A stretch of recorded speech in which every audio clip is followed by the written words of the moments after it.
Hello everyone, welcome to this channel. आज हम करने जा रहे हैं आईसीएसई बोर्ड का चैप्टर नंबर 7 साउंड। ये आपका कुछ पार्ट टर्म फर्स्ट में आ चुका है, जिसमें हमारा इको, सोनार और ये सब फिनोमिनास थे। अब साउंड का जो सेकंड पार्ट आपके सिलेबस में है, उसमें सबसे पहले बात आती है ऑसिलेशंस की। फ्री ऑसिलेशंस हैं आपके सिलेबस में, फोर्स्ड ऑसिलेशन है एंड डम्प्ड ऑसिलेशन है। ठीक है, आज हम करेंगे इसमें से सबसे पहले हम बात करेंगे आज फ्री ऑसिलेशंस की। फ्री ऑसिलेशंस ऑसिलेशंस क्या होती हैं? Oscillation is the two and fro motion. ठीक है, एक बॉडी किसी भी पॉइंट के अलोंग जब टू एंड फ्रो मोशन करती है तो उसको आप या वाइब्रेशन या फिर आप ऑसिलेशन कहते हो। जब हम ऑसिलेशन की बात करते हैं तो यहाँ पे एक वर्ड और आ जाता है, to and fro motion in 1 second. ठीक है, वाइब्रेशन होती है टू एंड फ्रो मोशन, उसमें आप टाइम लिमिट नहीं लगाते हो, वो हमेशा कहते हैं टू एंड फ्रो मोशन होती है। जिस भी ऑब्जेक्ट में क्या होता है आपका टू एंड फ्रो मोशन होती है, मतलब एक मीन पोजीशन के अराउंड कोई चीज अपना टू एंड फ्रो मोशन करती है, मतलब अप डाउन, मतलब उसको रेफरेंस लेके उसी के आसपास घूमती रहती है, तो वो हमारी वाइब्रेशंस होती हैं। वाइब्रेशन को अगर हम टाइम में देखते हैं कि 1 सेकेंड में कितनी वाइब्रेशंस हुई हैं, तो वो क्या है, हमारी वाइब्रेशन क्या होगी, वहां पे ऑसिलेशंस हो जाती है, मतलब 1 सेकेंड में कितनी ऑसिलेशंस हुई हैं। जब हम टाइम ले लेते हैं तो वहां पे हम वाइब्रेशन को ऑसिलेशन बोल देते हैं कि वहां पे कितनी ऑसिलेशंस हुई हैं, या ये कह सकते हो कि 1 सेकेंड में टू एंड फ्रो मोशन का होना। ठीक है, तो यहाँ पे oscillations, to and fro motion और वाइब्रेशंस एक ही बात है। तो अब आप इसको फ्री वाइब्रेशंस कह लीजिए, फ्री ऑसिलेशंस कह लीजिए। ठीक है, तो अब स्टार्ट करते हैं हम अपना टॉपिक फ्री ऑसिलेशंस का, या आपका जो टॉपिक का एक्चुअल नेम है बुक में, दैट इज फ्री, और इसको हम नेचुरल फ्रीक्वेंसी भी बोलते हैं।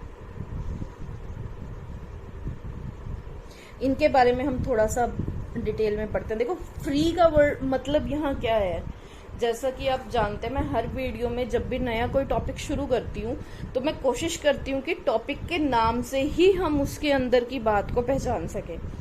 आप कोशिश कीजिए, देखिए आपको कोई टॉपिक अगर मुश्किल लगता है तो सबसे पहला जो आपका काम है, आपको क्या देखना है, उस टॉपिक का नाम देखना है। उसके नाम में ही उसका मीनिंग छुपा होता है कि वो आपको उस टॉपिक के अंदर क्या कहना चाहता है। अब फ्री का मतलब क्या होता है आप सबको पता है। ठीक है, आप लोग नॉर्मल लैंग्वेज में भी फ्री का मतलब यूज करते हो, फ्री वर्ड की, किसी चीज के साथ एक चीज फ्री होना। हमारे पास बहुत सारे ऐसे ऑफर्स आते हैं कि आप अगर एक चीज खरीदेंगे तो आपको ये चीज फ्री मिलेगी, मतलब हमें उसके पैसे नहीं देने। ठीक है, मोस्टली ऐसा होता है, आप बहुत कॉमनली यूज करते हो अपनी डेली यूज के अंदर इस वर्ड को।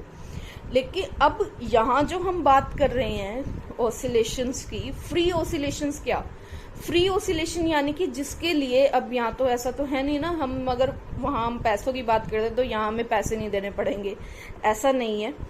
मतलब फ्री का मतलब क्या हुआ कि जिसके ऊपर कोई और फोर्स ना लगा हो। ठीक है, अब फोर्स ना लगने का मतलब क्या है कि अगर हम अपने किसी भी मीडियम के अंदर किसी ऑब्जेक्ट को रखते हैं तो वहां पे उसके ऊपर नेचुरली है कोई ना कोई एक्सटर्नल फोर्स तो लगेगा। हम हर फोर्स को नेग्लिजिबल तो नहीं कर सकते, हम एज्यूम नहीं कर सकते ना कि हम एयर के अंदर किसी पार्टिकल को या किसी ऑब्जेक्ट को रखते हैं तो उसके ऊपर कोई फोर्स नहीं लग रहा, ऐसा तो हम एज्यूम नहीं करते।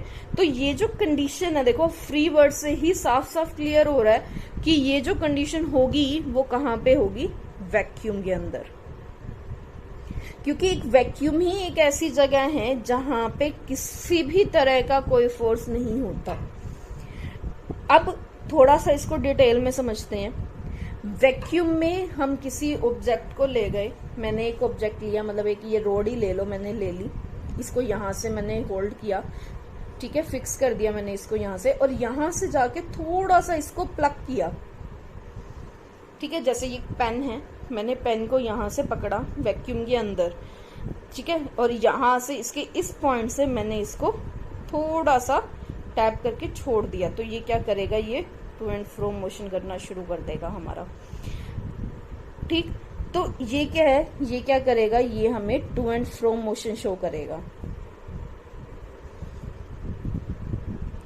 अब इसी से रिलेटेड देखो, इसके ऊपर अगर आप ध्यान दो तो क्या बातें सामने आई हमारी। पहला तो कि हम अगर एक ऑब्जेक्ट को वैक्यूम के अंदर ले जाते हैं तो वो फ्री, उसके अंदर जो ऑसिलेशंस होती हैं वो फ्री ऑसिलेशंस होती हैं।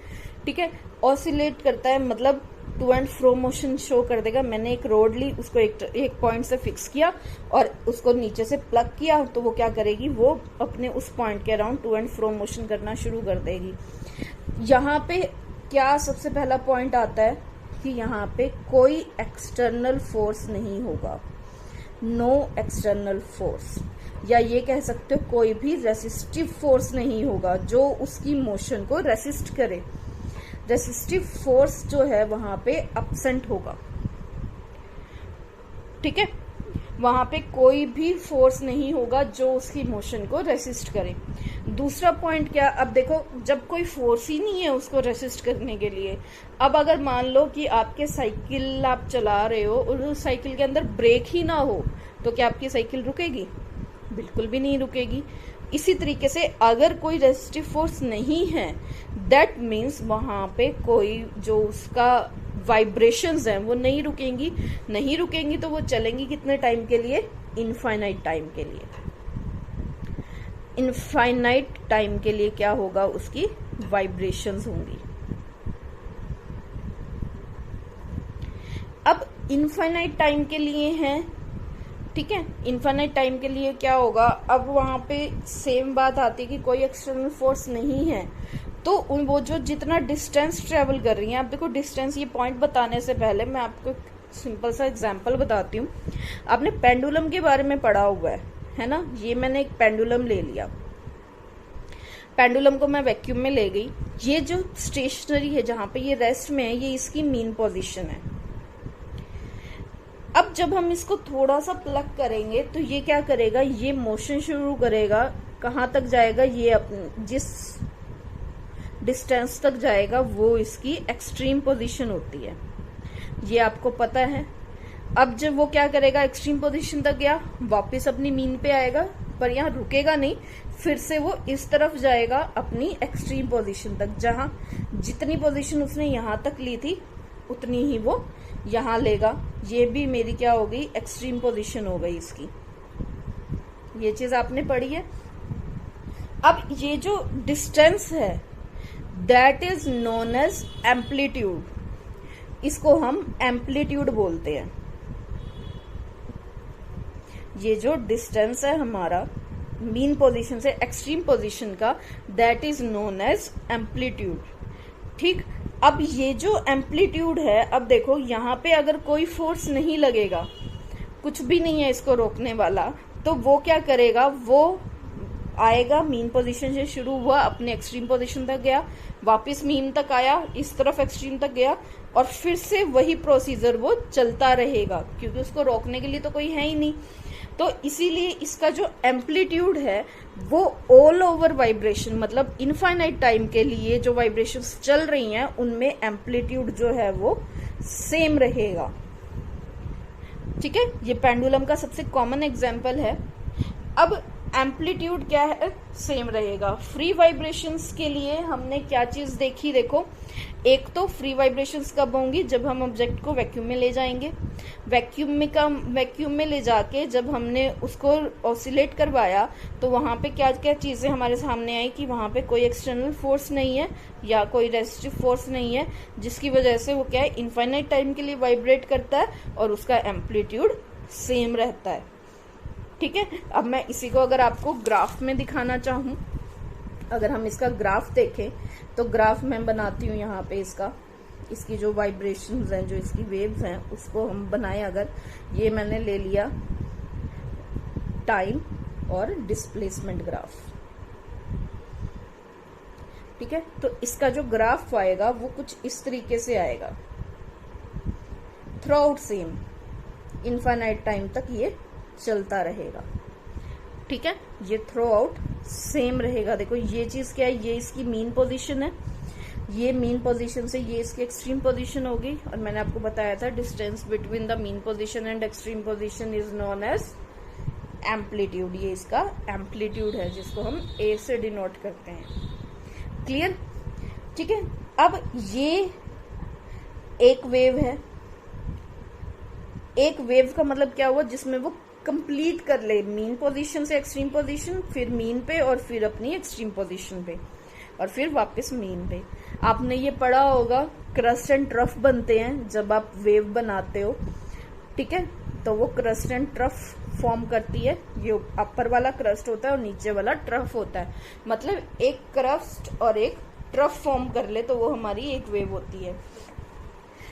अब यहाँ पे हम बात करते हैं, एक वर्ड आता है हमारे पास फ्रीक्वेंसी। ठीक है, फ्रीक्वेंसी क्या होती है? Frequency is the number of waves in 1 second. 1 second में जितने वेव्स पास करेंगी वो उसकी फ्रीक्वेंसी होती है। देखो, जरूरी नहीं है कि 1 सेकेंड में आपकी एक वेव ही बने, कितनी भी बन सकती हैं। ठीक है, वो मैटर पे, मटेरियल पे डिपेंड करता है कि कितनी फ्रीक्वेंसी, कितनी जल्दी जल्दी उसकी जो वाइब्रेट करने की कैपेसिटी है वो कितनी जल्दी है, कितनी तेज है।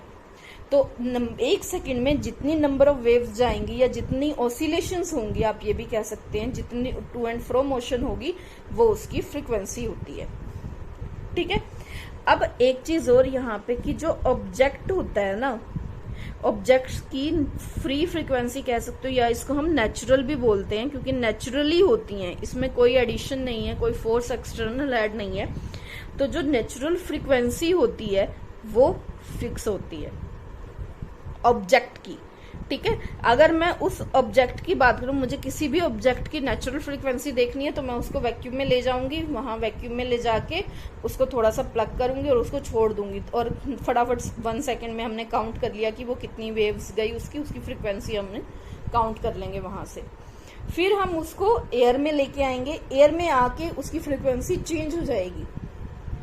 ठीक है, वो क्यों होगी वो हम आगे जो हम फ्रीक्वेंसीज पढ़ेंगे हम उसमें डिस्कस करेंगे।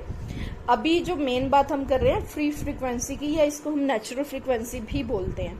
आपसे क्वेश्चन में पूछ लिया जाता है व्हाट इज नेचुरल फ्रीक्वेंसी, तो आप कह सकते हो कि जो फ्रीक्वेंसी हम वैक्यूम में जब किसी ऑब्जेक्ट को ले जाते हैं तो जो वो वाइब्रेशंस शो करता है 1 सेकेंड के अंदर, वो हमारी नेचुरल फ्रीक्वेंसी होती है। ठीक है, ठीक है, आपको नेचुरल फ्रीक्वेंसी समझ में आया। अब इससे रिलेटेड 1-2 क्वेश्चंस देखते हैं। देखो कि एक सबसे जो कॉमन है इसका क्वेश्चन आता है वो पेंडुलम पे आता है।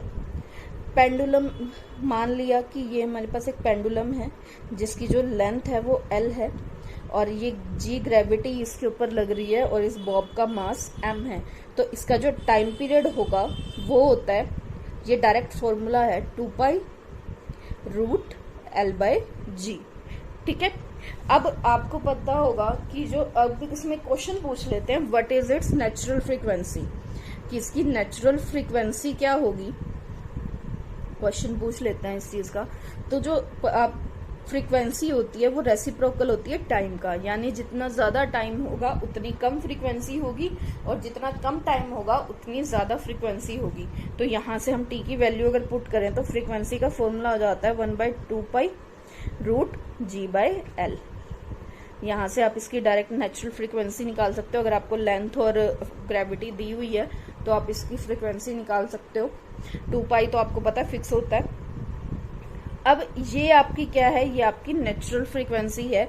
नेचुरल फ्रीक्वेंसी क्या है, इनवर्सली प्रोपोर्शनल है रूट लेंथ के और डायरेक्टली प्रोपोर्शनल है ग्रेविटी के।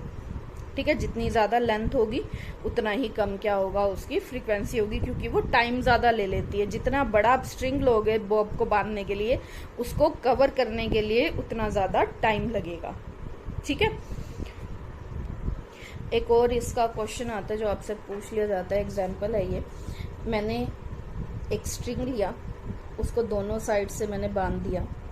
ठीक है, ये मेरे पास एक स्ट्रिंग है जिसको मैंने दोनों तरफ से बांध दिया है और इसको मैंने मिड पॉइंट से, ये L लेंथ का है, मैंने इसको बिल्कुल मिड पॉइंट से इसको प्लग किया, मिड पॉइंट से प्लग करने का मतलब मैंने L/2 से इसको प्लग किया। मतलब अगर ये मेरे पास स्ट्रिंग है एक, दोनों तरफ से मैंने इसको बांध दिया और मैंने इसको नीचे की तरफ प्लग किया, ठीक है, सेंटर में से इसको प्लग किया, तो क्या होगा, ये इस तरीके की वेव फॉर्म दिखाएगा।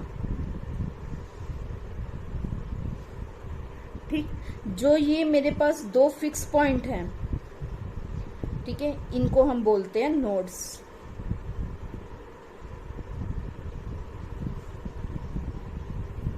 ठीक, और दो नोड्स के बीच का जो डिस्टेंस होता है, distance between two nodes is λ/2।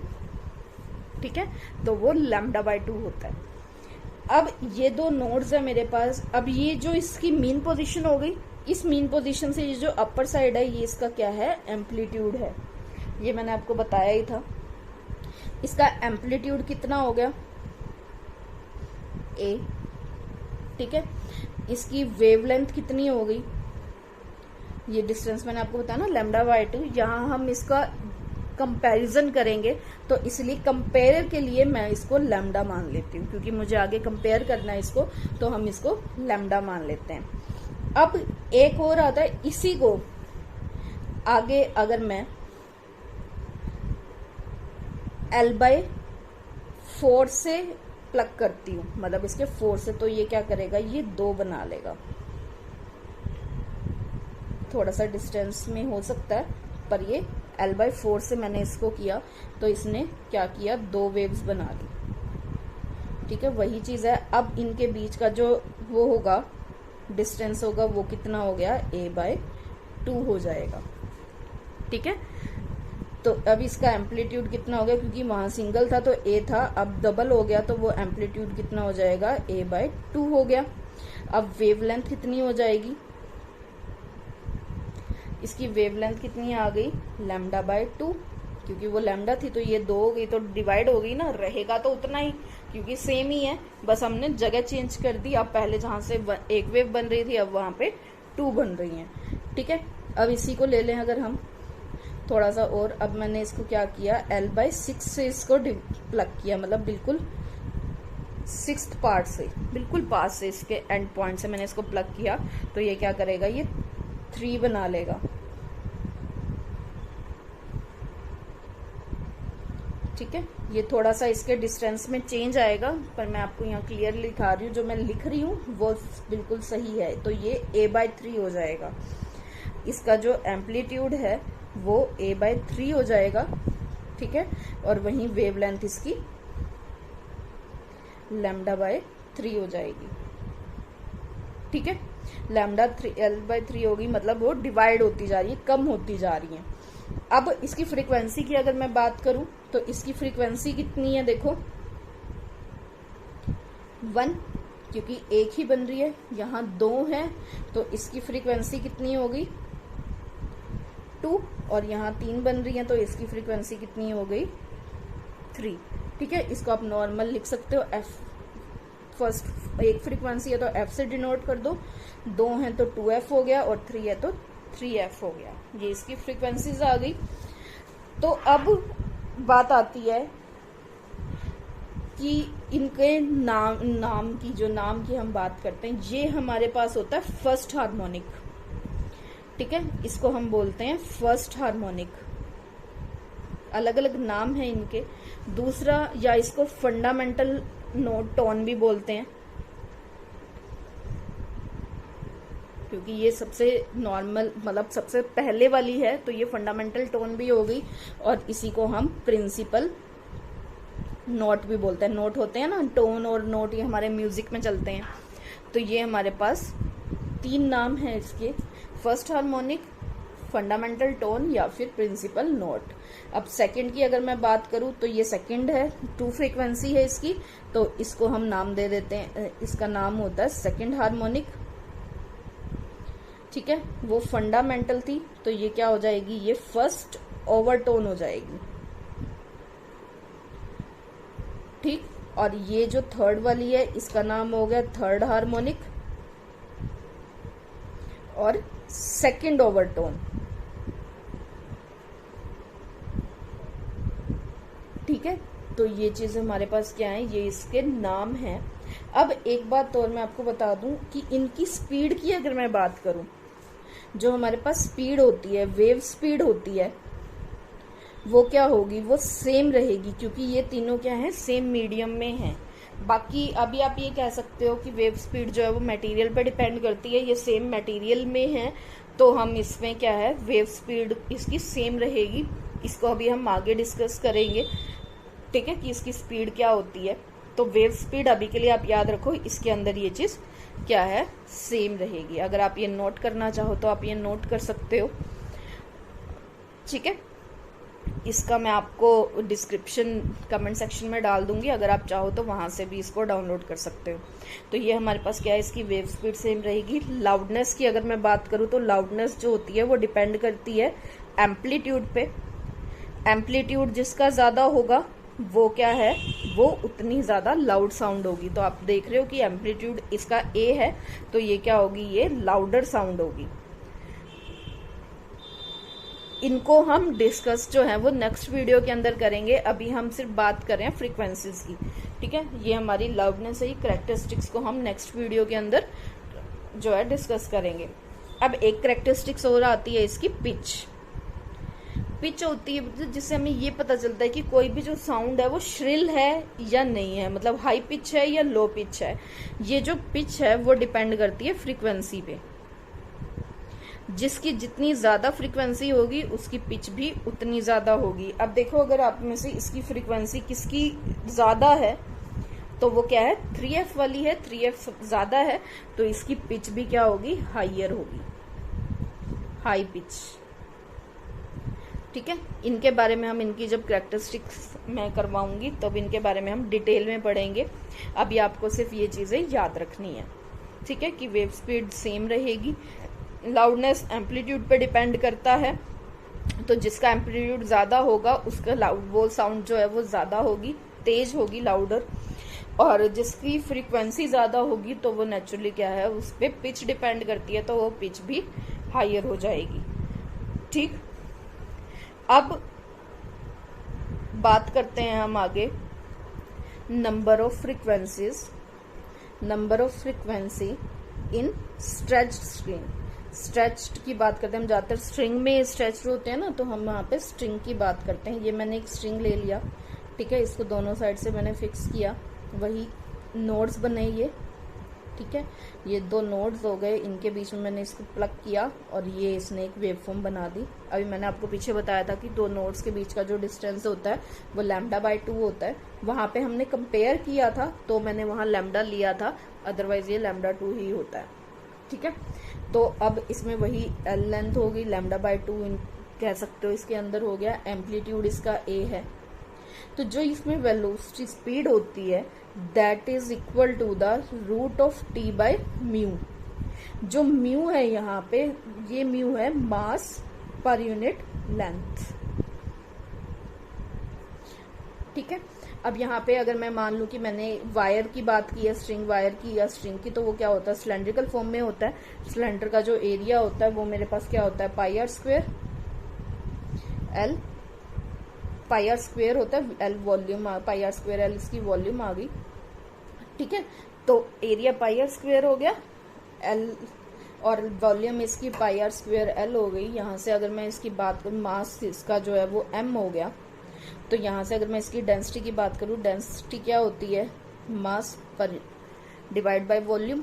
यहाँ से मुझे मास निकालना है, अगर मास क्या हो गया, d/v, d को हम रो से डिनोट करते हैं, v मेरे पास क्या है इसकी πr² l। लेकिन हमें यहाँ मास नहीं चाहिए, हमें यहाँ क्या चाहिए, म्यू चाहिए। म्यू हमारा क्या है, इसका कैपिटल M ले लीजिए। म्यू क्या है, मास पर यूनिट लेंथ है। तो मुझे म्यू के लिए क्या करना पड़ेगा, इसको डिवाइड करना पड़ेगा L से। मैंने इसको डिवाइड किया तो ये आ गया रो πr² l divide by L से L कैंसिल आउट, तो ये म्यू आ गया मेरे पास रो πr², ठीक है। तो अब यहाँ पे अगर मैं इस वैल्यू को पुट करूं यहाँ पे, तो ये क्या देगी, v is equal to root t tension होगी अपॉन में रो πr², ठीक है। तो अगर आप ये देखो कि ये टर्म जो है वो हर कंडीशन में सेम ही रहेगी, क्योंकि हमारे पास मटेरियल सेम है। तभी मैंने आपको कहा था वहाँ पे कि जो हमारे पास वेव स्पीड है वो सेम रहती है अगर हम सेम वायर की, सेम स्ट्रिंग की बात करते हैं, क्योंकि ये सारी चीज़ें कांस्टेंट होती हैं। क्योंकि डेंसिटी सेम कांस्टेंट हो जाएगी उसकी। वायर अगर आप मान लो स्ट्रैंड एक ही ले रहे हो तो उसकी डेंसिटी भी उतनी रहेगी, पाई तो फिक्स होता ही है और रेडियस भी उतना ही रहेगा। वायर तो सेम ही है ना, तो इसीलिए टेंशन भी उसमें उतनी आएगी क्योंकि उसका मटेरियल सेम है। तो ये सारी चीज़ें जो हैं वो सेम रहती हैं, ये पूरी क्वांटिटी। इसलिए हमने पीछे कहा था कि जो वेव स्पीड है वो सेम रहती है। ठीक है, तो ये आप फॉर्मूला याद कर सकते हो। आप इसमें अगर आपको ये वैल्यू दी होती है म्यू और टी की तो भी आप याद रख सकते हो। और एक वेव स्पीड निकालने का ये फॉर्मूला है, आप ये फॉर्मूला भी लर्न कर सकते हो, आपको क्वेश्चंस में काम आएगा। निकाल के मैंने आपको दिखाई दिया कि ये जो रो पाई आर स्क्वायर की वैल्यू है वो कहाँ से आई है। ठीक है, म्यू हमारा क्या होता है, मास पर यूनिट लेंथ होता है। हमारी वायर सिलेंड्रिकल फॉर्म में होती है तो वहां से हमने यूज करके इसको म्यू की वैल्यू निकाली और उसको इस इक्वेशन में पुट कर दिया। ये दो फॉर्मूलाज हैं, आप इसको लर्न कर लेना, ये आपको एग्जाम टाइम में काम आएंगे न्यूमेरिकल्स के अंदर। ये फॉर्मूलाज आपको याद रह जाएंगे ना, तो आप इसके बाद हमने क्या करना था, हमारा जो मेन टॉपिक था फ्रीक्वेंसी निकालनी है हमें, नेचुरल फ्रीक्वेंसी। तो अब फ्रीक्वेंसी क्या होती है, देखो स्पीड इज इक्वल टू में फ्रीक्वेंसी इंटू लैम्डा, एक ये फॉर्मूला है आपका, speed is equal to frequency into lambda. यहाँ से अगर मुझे फ्रीक्वेंसी निकालनी है तो क्या होगा, वी बाई लैम्डा। वी की वैल्यू आप रखो यहाँ से। अब लैम्डा की बात करें तो देखो यहाँ पे क्या है, ये हमारे पास लेंथ हम एल लेके चले थे कि एल लेंथ का स्ट्रिंग है हमारे पास, जो वेव फॉर्म बनी वो लैम्डा बाय 2 की हुई। तो यहाँ से लैम्डा बाय 2 किसके इक्वल हो गया, एल के, और लैम्डा किसके हो गया, 2L के। ठीक है, अब ये दोनों वैल्यूज मेरे पास आ गई, तो यहाँ पे फ्रीक्वेंसी की वैल्यू आप निकाल सकते हैं। एफ इज इक्वल टू ये क्या हो गया, 1 बाय लैम्डा इंटू वी।